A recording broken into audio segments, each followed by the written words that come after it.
want to talk about regret. Okay, obviously everyone has some kind of regret. A decision they made, a decision they didn't make in their past.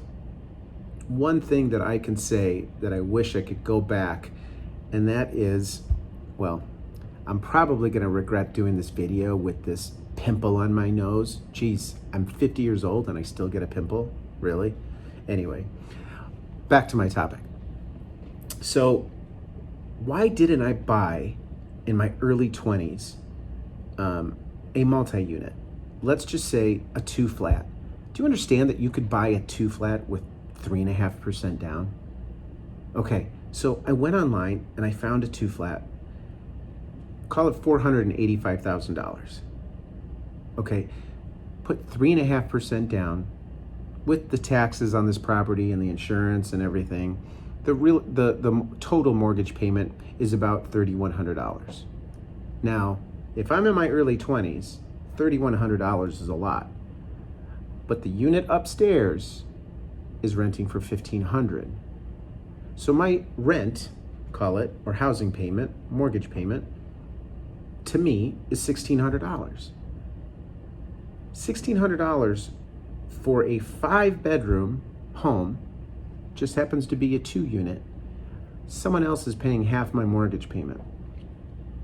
And here's the rules when you buy a home and decide to rent it. You can rent it after 1 year of living there. That's in your mortgage. So it's not a violation against your mortgage if you end up renting it in a year. So why wouldn't I have, obviously I was young and I wasn't in this business, I didn't know this at the time, but now that I know this, it's like, I want my kids, I want your kids. If you're, early in your life and you can hop from place to place and just accumulate wealth from real estate, my goodness, do it. Do it, do it, do it.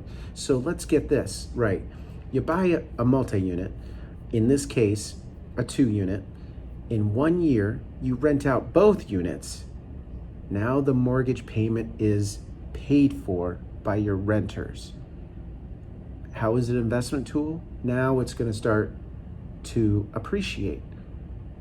Now you go to the next property. You buy another 2-unit or a 3-unit. And same concept. Eventually, let's just say you buy 2 or 3, and then your attitude is, okay, I'm done. I'm gonna let this sink in for a bit. Now I'm gonna buy, let's say, a single family, then maybe raise a family, whatever it may be. In my case, I decided to do the traditional route, buy a home to raise a family, so on and so forth. But when we didn't have kids, gosh, why didn't I do that? Think about that. How cool would it be for you to be in your early 20s, and you could do this at any point, obviously, but my point is accumulating properties to build wealth where someone else is funding it. That's awesome. Something to think about. I'm always here if you need me. I'll talk to you soon.